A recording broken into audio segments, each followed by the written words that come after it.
Bienvenidos a Los Secretos del Éxito con Gaby Wall Street. ¿Sabías que una de las claves para tener éxito en las inversiones es aprender acerca de macroeconomía y geopolítica?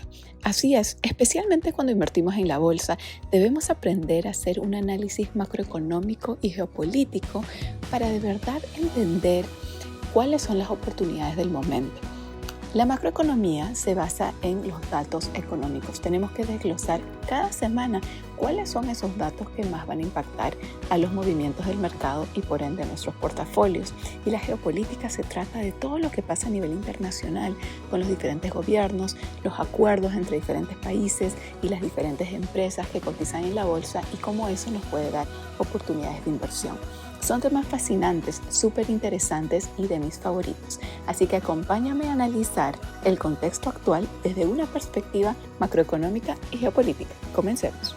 Ahora mismo estamos como en un mini drama, ¿ok? Que estamos esperando que la Corte Suprema tome una decisión final acerca de si los aranceles fueron legales o no. Porque hay la posibilidad que la Corte Suprema decida que los aranceles fueron ilegales y de ser así la consecuencia sería que tenemos que hacer reembolsos a todos los diferentes países. Obviamente esto nos haría quedar pésimo de ser así. El secretario del Tesoro Scott Bessent ya confirmó, dijo que sí, obviamente la Corte Suprema decide eso, pues no tienen otra opción.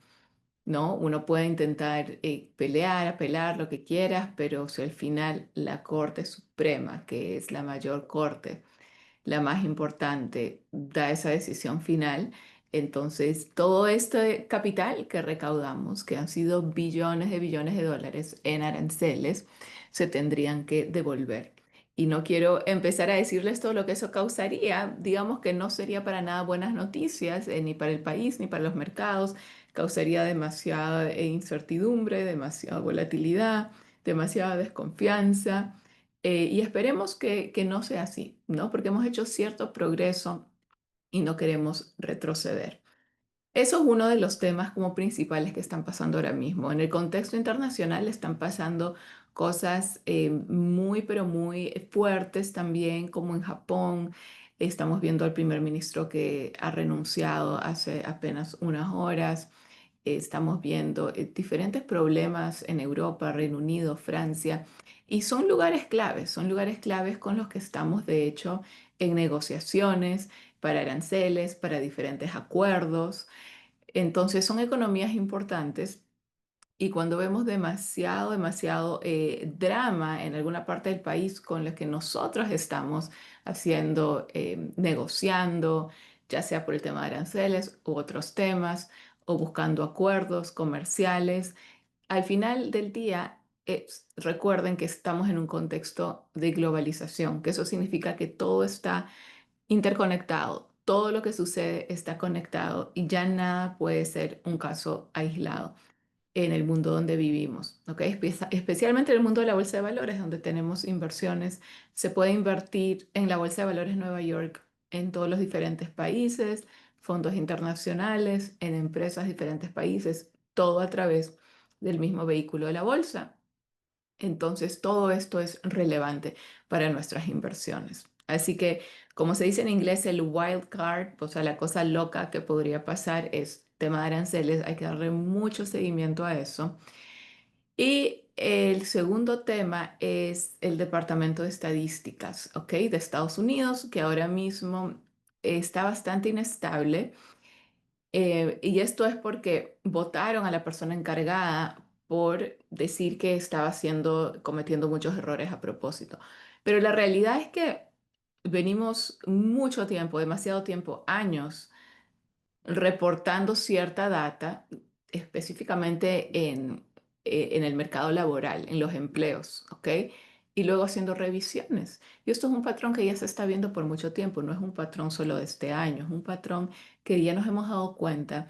No sé si recuerdan del escándalo que hubo hace aproximadamente 1 o 2 años, no recuerdo exactamente cuándo fue, pero que hicieron una revisión como que de 1 millón de empleos. O sea, era como que reportamos que todos estos empleos se crearon, hoy ahora ya no, y fue un gran escándalo porque era como que, ¿por qué nos están dando números que, o sea, los errores son demasiado grandes? Siempre hay un margen de error en todo, en cada dato, y eso es normal, pero algo tan gigante no es normal. Hay algo que no tiene sentido. No sé si era la decisión correcta votar a la persona encargada, quizá alguien va a hacer un mejor trabajo. No sé si vamos a llegar al fondo de lo que está pasando, pero tenemos que estar muy atentos, muy pendientes al mercado laboral, porque recuerden, ¿por qué el mercado laboral es tan importante? Más allá de la razón obvia, que el mercado laboral es lo que refleja la salud de los trabajos, que a las personas les importa, que están buscando trabajos, desde los recién graduados a las personas mayores. Está claro porque el mercado laboral es importante para las personas. Pero no solo eso, sino porque el mercado laboral y específicamente la data de desempleo es la campana oficial de recesión. Cuando el desempleo aumenta de una forma significativa, esas campanas de recesión empiezan a tocar. Y eso es donde las personas se ponen preocupadas, empiezan a cambiar sus hábitos, ya sea de consumo, de inversiones. Pero lo más curioso es que debemos de recordar que aún así fuera, y de hecho, pues lo he dicho por mucho tiempo, por años de hecho, que no tenemos una recesión oficial desde el 2008, porque nadie quiso aceptar el 2020 como una recesión. Nos disparamos en el mercado después de 15 días, eso, y luego las tecnológicas crecieron más que nunca. Si bien se perdieron muchos trabajos y muchos negocios quebraron, ¿qué pasó con las personas en casa? Se abrió todo un nuevo mercado de negocios digitales, de trabajos online, y no fue una recesión. O sea, se sintió al comienzo como si fuera una recesión y luego fue como que al revés, se abrieron más oportunidades que nunca. En temas de trabajo, de mercado laboral, solo que online desde casa, y de inversiones, por supuesto, que tuvimos una bolsa histórica en el 2020, en esa recuperación. Y en el 2022, de hecho, se tenía que declarar una recesión oficial porque tuvimos un Producto Interno Bruto negativo consecutivo, y esa es la definición de una recesión. Sin embargo, la Casa Blanca cambió la definición. Y no es broma. Cambiaron la definición, nos dijeron que eso no era recesión. Entonces, bueno, si eso no era recesión, el 2022 fue un año muy complicado. La bolsa se vino abajo, tuvimos la guerra Rusia-Ucrania, mucho miedo, mucha incertidumbre, bajones en los mercados, productos internos brutos negativos consecutivos, ¿no? Lo que mide la salud de la economía, o sea, todo está mal, básicamente el 2022, todo, ¿ok?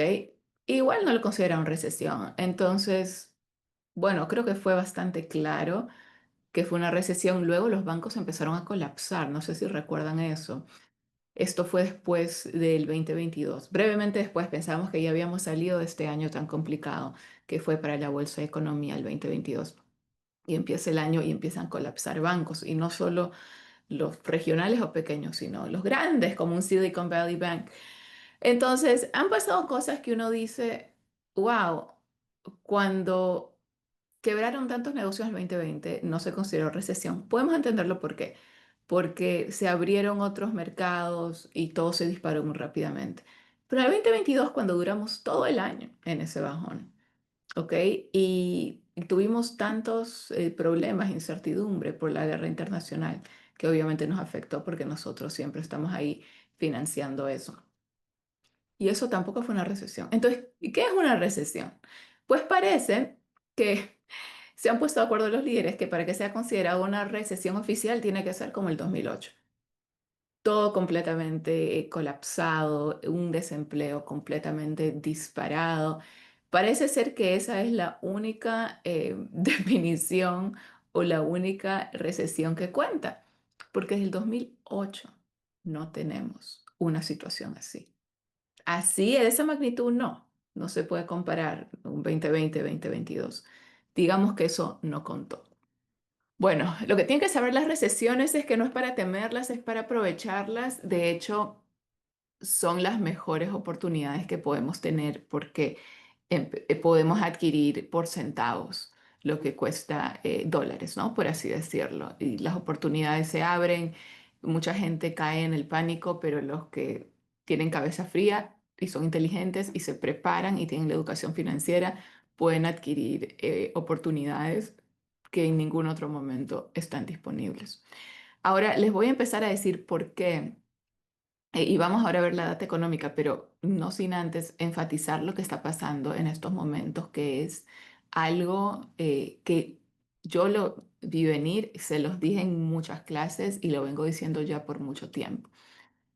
Ahora mismo, las inversiones de oro, ¿ok? Están en máximos históricos nuevamente. Otro máximo histórico nunca antes visto. Estamos viendo un número más de sobrepasando 3.600 la onza. Eso se ve reflejado en el Gold ETF, que es el activo oficial de oro en la bolsa de valores, que es GLD, completamente disparado como nunca antes. ¿Por qué? ¿Por qué está pasando esto? Es importantísimo que lo entiendan. ¿Por qué nos está pasando esto antes de los recortes de tasas de interés? Porque la bolsa y el mercado saben que no todo es positivo con los recortes de tasas de interés, que los recortes de tasas de interés son inflacionarios porque aumentan la demanda. ¿Cuál es históricamente el refugio de inflación más clásico que ha existido y más comprobado desde el comienzo de los tiempos? Las inversiones de oro. Las inversiones de oro. ¿Ok? Y el mercado, como dicen en inglés, es forward looking, que el mercado está anticipando, ¿ok? El mercado ya está viendo más allá, no solo el contexto de este instante, sino el mercado se proyecta y reacciona a esas proyecciones. Ese aumento, ese disparo de oro que están viendo ahora, tiene todo que ver con los recortes de tasas que se vienen, que son inflacionarios y saben que la inflación causa que cada vez los inversionistas aumenten sus posiciones en oro o se refugien en el oro.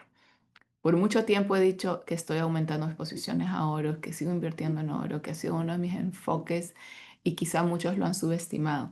Pero creo que lo que vimos hoy, lo que estamos viendo hoy, nos da todas nuestras respuestas. Esto recién está empezando. Ni siquiera hemos recortado tasas. Hace años no recortamos ni una tasa, ni 0,25%, que es lo que se supone se va a recortar.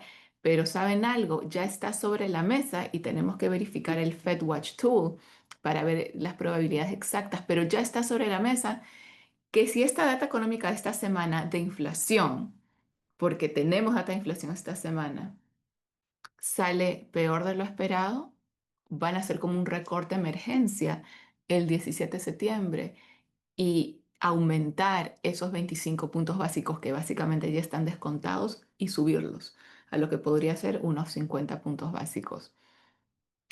Y esto sería básicamente como la Reserva Federal admitiendo: saben que me equivoqué en tardarme tanto, me equivoqué en esperar hasta septiembre 2025. Como Trump dice, estás demasiado tarde. Lo ha llamado a Jerome Powell el tardón, ¿no? Too late Powell, el tardón de Powell. Está súper tarde en estos recortes que se tenían que hacer antes para evitar lo que está pasando con el mercado laboral. Pero eso es complicado porque el mercado laboral parece que ha estado complicado por ya mucho tiempo, solo que la data no se ha estado reflejando como lo que es en la realidad. Y si la data ha tenido revisiones y errores por tanto tiempo, entonces es un poquito complicado decir quién estuvo bien y quién estuvo mal. ¿Que es que Trump está en lo correcto, que Powell está muy tarde, o es que Powell está en lo correcto porque él basaba sus decisiones en una data que está equivocada? Es muy confuso y es muy complicado tener respuestas concretas y conclusiones acertadas cuando estamos manejando data que no está correcta. Es muy complicado, ¿ok? Lo único que tienen que entender es lo siguiente. En un contexto de vísperas de recortes de tasas, los mercados entienden perfectamente que la demanda va a aumentar. Y aún así un 25% no signifique nada para la mayoría, ¿no? Y no se va a sentir. ¿Qué creen que significa? Un ya psicológicamente un cambio en las personas que ya van a estar más abiertos a invertir, quizá no de frente en el mercado inmobiliario que sigue medio estancado, porque esas tasas no se te van a reflejar tan rápido y va a depender también de tu puntuación de crédito, pero en la bolsa es inmediato. La liquidez, los compradores, ¿no? La atención que recibimos en contextos así es histórico y siempre lo ha sido. Piensen la última vez que pasó esto. Piensen en el contexto de la pandemia, cuando estamos recortando tasas, recortando tasas, recortando tasas, y eso nos llevó a la luna. Y literal a la luna porque unas empresas crecieron de una forma tan escandalosa, pero como hemos analizado en muchas clases, muchas de esas empresas en la pandemia o post-pandemia 2021 más que todo, que se dispararon tanto en un contexto inflacionario y de recortes de tasas, fue como una burbuja, porque luego esa burbuja cayó y aún no han podido llegar a lo que fueron en el 2021. Esas son las empresas con las que tenemos cuidado porque podemos entender a través del análisis lo que pasó, fue como una burbuja. Hay que tener cuidado con esas empresas que tienen un efecto burbuja en estos contextos. Queremos las que ganan, o sea, las que en cada contexto pueden retroceder, pero tienen esa resiliencia y continúan y continúan y continúan, porque queremos que nuestro portafolio siempre se vea así, ¿no? Sube y baja para arriba y no al revés. Así que estamos en un contexto bastante interesante y si hay una lección que quiero que todos reciban de hoy es que el oro sabe lo que va a pasar. El oro lo sabe todo. El oro ha existido más tiempo que todo. Y ese activo de oro en la bolsa está literalmente respaldado por oro, por un almacén de oro. Entonces, oro es literal diciéndonos, sí, pueden recortar todo lo que quieran. Si quieren, voten a toda la Reserva Federal. ¿Ok? Si quieren que la Reserva Federal deje de ser independiente, que siempre ha sido independiente, pero ahora quizá eso cambia si la Corte Suprema aprueba eso. Pueden hacer lo que quieran, pueden llevarlas al 1% de las tasas como quiere Trump. Ok, adelante. Pero Oron está diciendo, pero todo eso tiene consecuencias. ¿Ok? Todo eso tiene consecuencias. Pueden hacer todo eso si desean. Adelante, háganlo.